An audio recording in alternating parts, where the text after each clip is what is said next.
What if I told you that one of the richest men in history gave away 90% of his fortune before he died? Not to his children, not to build monuments to himself, but to libraries, universities, and peace initiatives that still impact millions today. This is the extraordinary story of Andrew Carnegie, a man who defined the American dream, then redefined what it meant to be wealthy.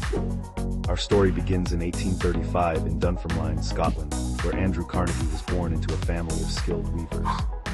His father, William, was a handloom weaver who watched helplessly as steam-powered looms destroyed his livelihood. By 1848, the Carnegie family was desperate enough to leave everything behind and sail to America, settling in Allegheny, Pennsylvania. Young Andrew was just 13 years old. The boy who would become one of the world's wealthiest men started his American journey working 12-hour days in a textile factory. His wage, $1.20 per week, but Carnegie possessed something more valuable than money: an insatiable hunger for knowledge and self-improvement. He spent his evenings reading books borrowed from a local benefactor who opened his personal library to working boys every Saturday. This experience would profoundly shape Carnegie's later philanthropy. Carnegie's breakthrough came when he became a telegraph messenger boy, then an operator. He taught himself to decode messages by sound alone, a rare skill that caught the attention of Thomas Scott, a superintendent at the Pennsylvania Railroad. Scott became Carnegie's mentor, teaching him about business, investments, and the railroad industry.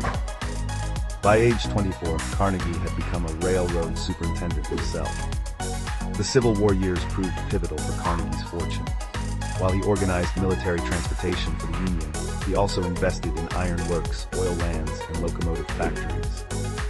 He watched carefully as America's industrial landscape transformed. Carnegie saw something others missed: the future belonged to steel but not iron. Steel was stronger, more durable, and perfect for the railroads that would connect a growing nation. In 1873, Carnegie founded his first steel plant near Pittsburgh. He named it the Edgar Thomson Steel Works after the president of the Pennsylvania Railroad, his biggest potential customer. Carnegie's genius wasn't in inventing new technology, but in applying it ruthlessly. He adopted the Bessemer process, which made steel production faster and cheaper than ever before. He controlled every aspect of production, from the iron ore mines to the railroads that shipped his products. Carnegie's business philosophy was simple and brutal: cut costs, eliminate competition, and expand relentlessly.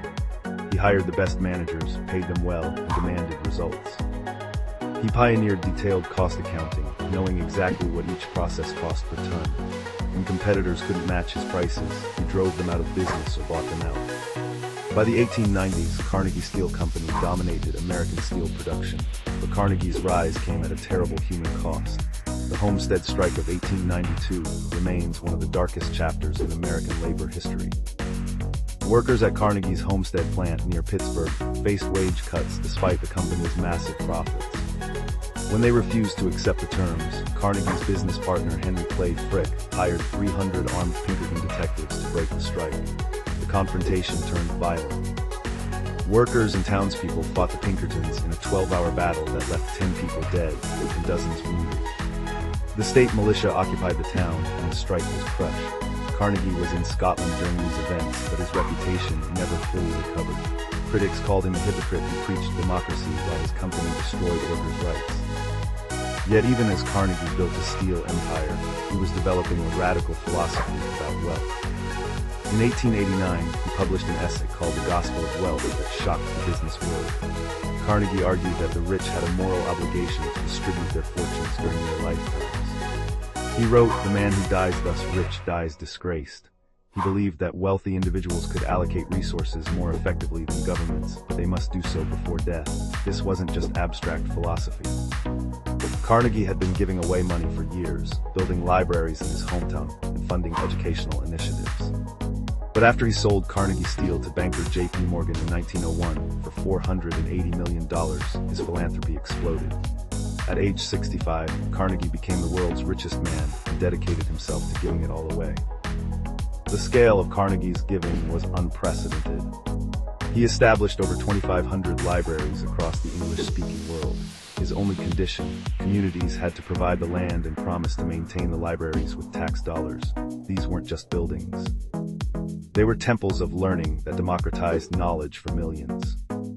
Carnegie created the Carnegie Institute of Technology, now Carnegie Mellon University, one of America's premier research institutions. He founded the Carnegie Endowment for International Peace, hoping to prevent wars through diplomacy and education. He established the Carnegie Corporation of New York to continue his philanthropic work after his death.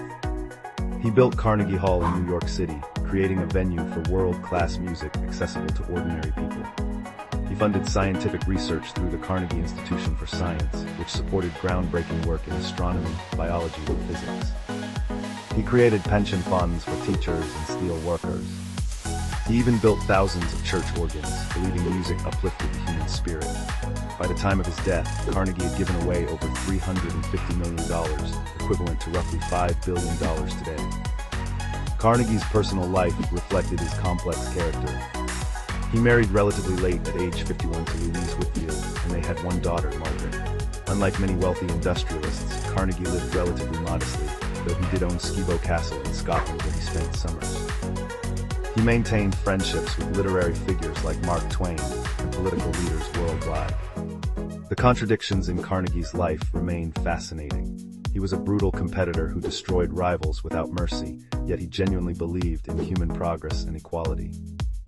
He crushed unions while funding libraries for workers. He made his fortune through harsh industrial capitalism, then argued the wealthy should redistribute their gains. He preached peace while profiting from industries that supplied weapons. When Carnegie died in 1919 at age 83, he had given away 90% of his fortune. His legacy extends far beyond steel production. The Carnegie Libraries transformed communities, providing free access to knowledge when education was often restricted by class. His educational institutions continue producing groundbreaking research. His peace initiatives, though they couldn't prevent World War I, established frameworks for international cooperation. Carnegie's gospel of wealth influenced generations of philanthropists, from John D. Rockefeller to modern billionaires like Bill Gates and Warren Buffett. The idea that great wealth carries great responsibility, that fortunes should be returned to society, traces directly back to Carnegie's writings and example. Today, we live in Carnegie's world more than we realize. When you visit a public library, attend a university, or benefit from scientific research, you're often touching something Carnegie's vision helped create. His story asks us uncomfortable questions. Can immense wealth be justified if it's given away? Does philanthropy excuse ruthless business practices? Who should decide how society's resources are distributed? Andrew Carnegie proved that one person could reshape both industry and philanthropy. He showed that wealth could be a tool for social transformation, not just personal luxury. His life reminds us that legacies aren't just about what we accumulate, but what we choose to leave behind.